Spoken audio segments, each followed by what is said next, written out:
وعلى آله وصحبه أجمعين، وأشهد أن لا إله إلا الله وحده لا شريك له، وأشهد أن محمدا عبده ورسوله صلوات الله وسلامه عليه. mahadcelinta allah iyo salliga nabiga kadib sala allahu calayhi wasalam, waxaan salaamayaa dhammaan kasoo qaybgalayaasha xafladda lagu daahfurayo ee mashruucan dhismaha oo ay fulinayso shirkadda cimaad oo ugu horeeyo madaxweynaha dowladda puntland mudane saciid cabdullaahi deni, golaha wasiirada, golaha baarlamaanka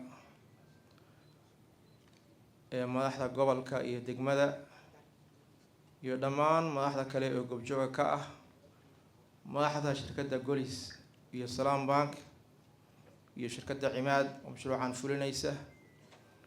inta aan xusay iyo inta aan xusinba, asalaamu calaykum waraxmatullaahi wabarakaatuh. intaas kadib, mar haddii dad islaam ay isu yimaadaan, ugu horeyn waxa ay isu sheegaan waxa ugu khayr badan oo ugu mudan oo raandhiiska dhabta ah iyo hantida aan leenahay ah inaan isxusuusino inaan allah ka cabsano subxaanahu wa tacaala. allah ayna ku galladaystay nicmooyin fara badan oo inaan koobi karin, oo ay ka mid tahay midda halkaan aan u fadhino.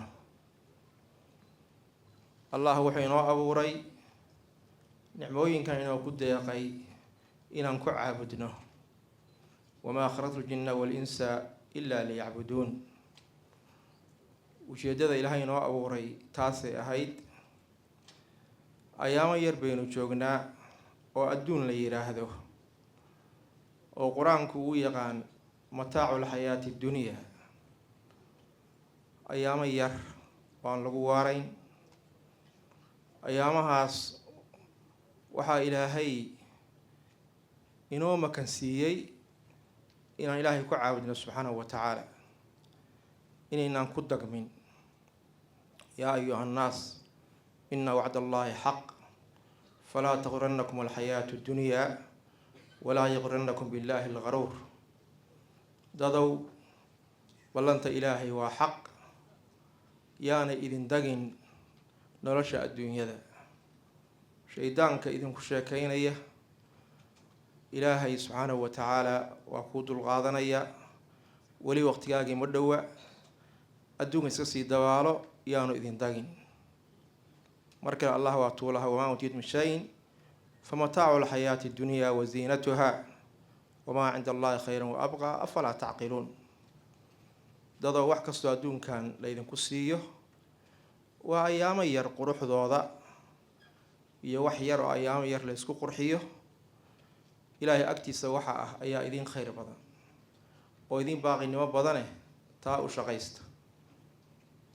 maalinta ilaahay layna horgeynayo oo ilaahayna kula dardaarmay, oo aayaddii qur-aanka ku damaysay ilaahayna kula dardaarmay, maalintaas haddaan fursada haysannahay aan u shaqaysano. allahu yidhi wattaquu yowma turjacuuna fiihi ila allah uma tuwafaa kullu nafsin maa kasabat wahum laa yudlamuun.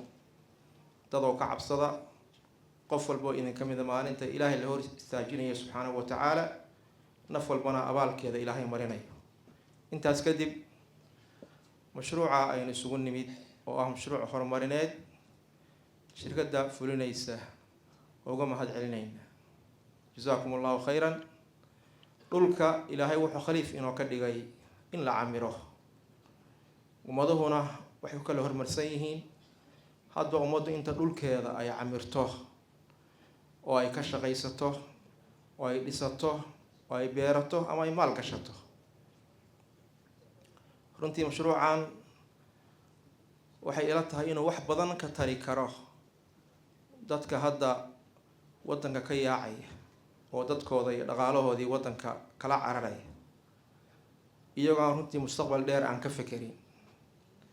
waa mashruuc waddanka ay ku joogi karaan.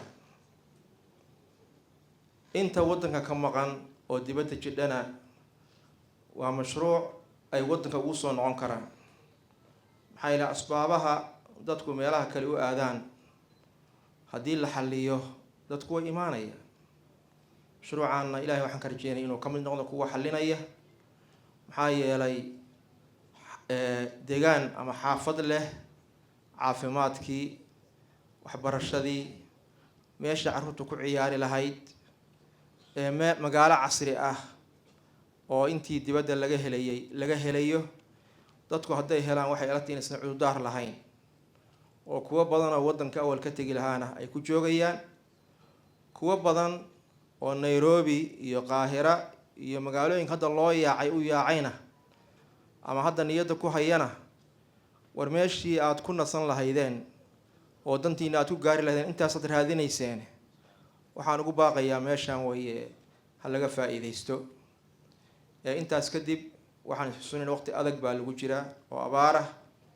ilaahayna ka saaro subxaanahu wa tacaala dad badan oo dadka wax tari kara ayaa meeshan jooga ha la iska warhayo dadka in badan gaaja jidha dhibaa jidha waynu ka warhaynaa ha loo diyaar garoobo waynu ognahay dowladda Puntland guddi bay samaysay abaaraha ah kulle guddigaas shaqo bilaabi doonaa shirkadaha iyo ganacsatada shacab iyo dowladbaba inteena aan waxaysan oo baahan waxa aynu hayno jawaabka aynu u furno haddii Ilaahay idmo